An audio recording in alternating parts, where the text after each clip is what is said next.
جی کیسے ہیلپ ملتی ہے؟ جیسے ہم نماز شروع کرتے ہیں تو سب سے پہلے نماز اللہ اکبر، ٹھیک ہے، اللہ اکبر ہم نماز میں کتنی بار دہراتے ہیں، کئی بار ایک ایک رکعت میں اللہ اکبر دہرا رہے ہوتے ہیں۔ اب ہمیں یہ احساس ہونا کہ ہم جس کے سامنے کھڑے ہیں وہ سب سے بڑا ہے، وہ سب سے بڑا ہے، وہ اپنی طاقتوں میں بھی سب سے بڑا ہے، وہ اپنی قدرتوں میں بھی سب سے بڑا ہے، وہ اپنی ہر صفت میں سب سے بڑا ہے، ٹھیک ہے، جتنی اس کی صفات ہیں وہ ان سب میں سب سے بڑا ہے، ٹھیک ہے۔ تو یہاں پہ یہ احساس رہے کہ ہم اللہ اکبر کے سامنے پیش ہیں تو کیسے ہماری نماز میں ادب آ جائے، کیسے ہم مؤدب ہو جائیں، کیسے ہم تعظیم سے جھک جائیں، کیسے ہمارے پھر دل بھی جھک جائیں کہ ہم اس اللہ کے سامنے کھڑے ہیں کہ جس کے سامنے ساری کائنات جھکی ہوئی ہے۔ میں بلکہ کچھ دن، ایک دن 2 دن پہلے میرا خیال ہے قرآن پاک میں پڑھ رہی تھی کہ وہ پرندے جو آسمان میں پر پھیلائے ہوئے ہیں انہیں بھی اپنی تسبیح معلوم ہے، انہیں بھی اپنی نماز معلوم ہے۔ تو یہاں سے پتہ چلتا ہے کہ کائنات کی ہر چیز اللہ کے آگے رکوع و سجود کر رہی ہے، چاہے وہ درخت ہیں، چاہے وہ سمندر کی مچھلیاں ہیں، تو چاہے وہ پہاڑ ہے، ٹھیک ہے، ہر چیز اللہ کے آگے جھکی ہوئی ہے اور اللہ کی تسبیح کر رہی ہے۔ یہ ایک انسان ہی ہے جو غافل ہو جاتا ہے، جو غفلت میں پڑ جاتا ہے، وہ انسان جس سے اللہ نے بے پناہ محبت کی، اللہ جس سے بے پناہ محبت کر رہا ہے، اور یہ اسی محبت کا ثبوت ہے کہ اسے 5 وقت انویٹیشن دیتا ہے کہ میری طرف آؤ، وہ اپنی طرف بلاتا ہے، وہ اپنی طرف بلا کے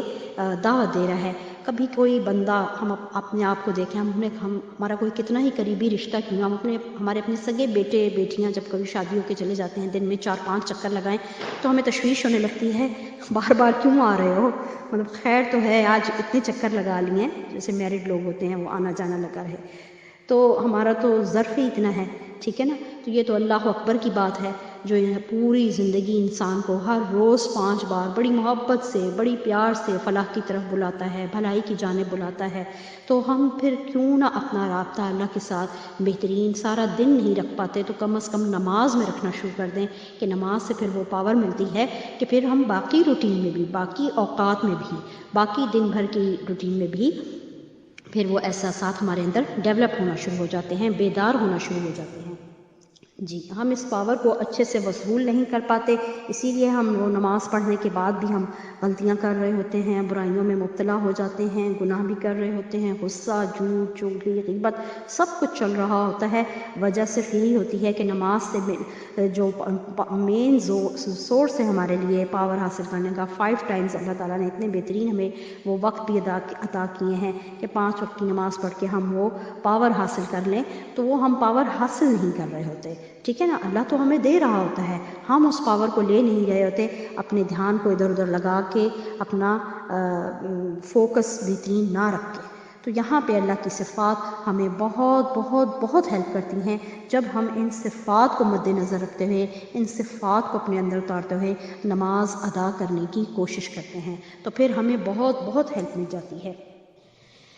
جی تو جیسے نماز میں نے اللہ اکبر کی بات کی کہ اللہ اکبر کا پہلے تو احساس رکھا جائے، ٹھیک ہے، کہ ہم جس کے سامنے پیش ہیں وہ سب سے بڑا، پھر جب یہ احساس کہ اللہ تو مجھے سن رہا ہے، ٹھیک ہے، میں جو الفاظ کی ادائیگی کر رہی ہوں، جیسے ہم بڑی جلدی جلدی بول جاتے ہیں، جیسے سبحان ربی الاعلیٰ، سبحان ربی، اس طرح کر کے بول رہے ہیں، وہ وہیں پہ ہم ایسے محبت سے ادا کریں، سبحان ربی الاعلیٰ، سبحان ربی الاعلیٰ۔ ہم بعض اوقات اتنی تیزی میں الفاظ ادا کرتے ہیں کہ وہ پھر گڑمٹ سا ہو جاتا ہے نا، تو وہاں پہ یہ صرف کہ اللہ مجھے سن رہا ہے ہمیں بہت اچھے سے پھر الفاظ کی ادائیگی کی طرف توجہ دلاتی ہے، ہماری الفاظ کی ادائیگی اچھی ہونے لگتی ہے، ٹھیک ہے۔ پھر ایسے ہی جب ہمیں یہ احساس ہو کہ اللہ تو مجھے دیکھ رہا ہے، تو وہاں پہ بھی ہماری یہ جو نماز کی ادائیگی ہے بہتر ہونے لگتی ہے، ہم خود کو ایسے سمٹا کے جھک کے اور نماز کو ادا کرتے ہیں کہ اللہ تو مجھے اس وقت دیکھ رہا ہے، مجھے کوئی بھی نہیں دیکھ رہا، گھر کا کوئی فرد مجھے نہیں دیکھ رہا، مجھ سے کوئی نماز میں غلطی ہو گئی ہے،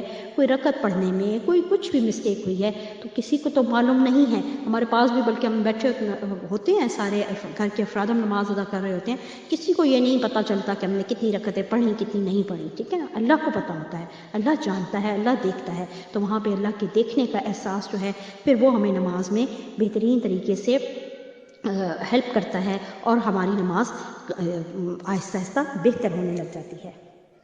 جی پھر یہ احساس کہ اللہ دلوں کے حال سے واقف ہے، یہ صفت تو کوئی بہت ہی پیاری صفت ہے نا، بہت ہی، ساری صفات بہت پیاری، بہت اعلیٰ، تو یہ صرف جو دلوں کا حال سے واقف ہے، ما فی الصدور، اللہ ما فی الصدور، کہ اللہ دلوں کے حال سے واقف ہے، تو یہ جو صفت ہے نا، یہ جب ہمارے اندر نماز میں آتی ہے نا، تو پھر ہمارے دل میں یہ احساس جاگتا ہے کہ جو ہم نماز پڑھیں، ہم کیا پڑھ رہے ہیں، ٹھیک ہے، ہم پڑھ کیا رہے ہیں، یعنی صرف ہم الفاظ کی دہرائی اور وہ جیسے کہتے ہیں نا، مطلب ایک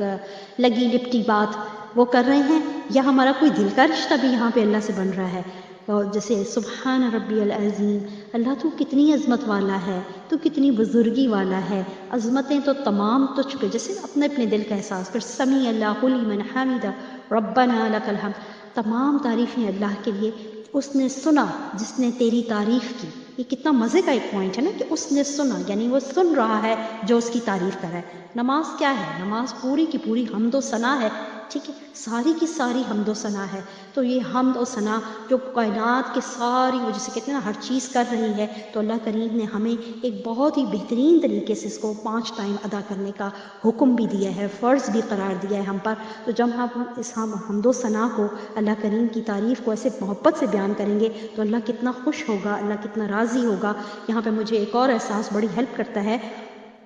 کہ جب ہم اللہ کی تعریف کرتے ہیں نا، تو اللہ کریم اپنے فرشتوں سے پوچھتا ہے، جانتا وہ سب ہے، پوچھتا ہے یہ کیا کر رہے ہیں، تو وہ فرشتے جیسے بتاتے ہیں اللہ تیری حمد و ثنا کر رہے ہیں. اگر ہم تنہائی میں یہ حمد و ثنا کر رہے ہوتے ہیں، تو اللہ کریم کہتا ہے میں ان سے بہتر تنہائی میں ان کی تعریف کروں گا. اور جب ہم کسی مجلس میں بیٹھ کے اللہ کا ذکر، اللہ کی تعریف کرتے ہیں، تو اللہ کریم فرماتا ہے میں اس سے بہتر، یعنی کہ فرشتوں کی مجلس میں تمہارا ذکر کروں گا. تو کیا ہی اچھا ہو کہ جب ہم ان احساسات کے ساتھ، کہ جب ہم تعریف کر رہے ہیں اللہ کی، تو میرا اللہ سن رہا ہے، اسے میری یہ تعریف کیسے لگے گی. پھر ہم اور کوشش،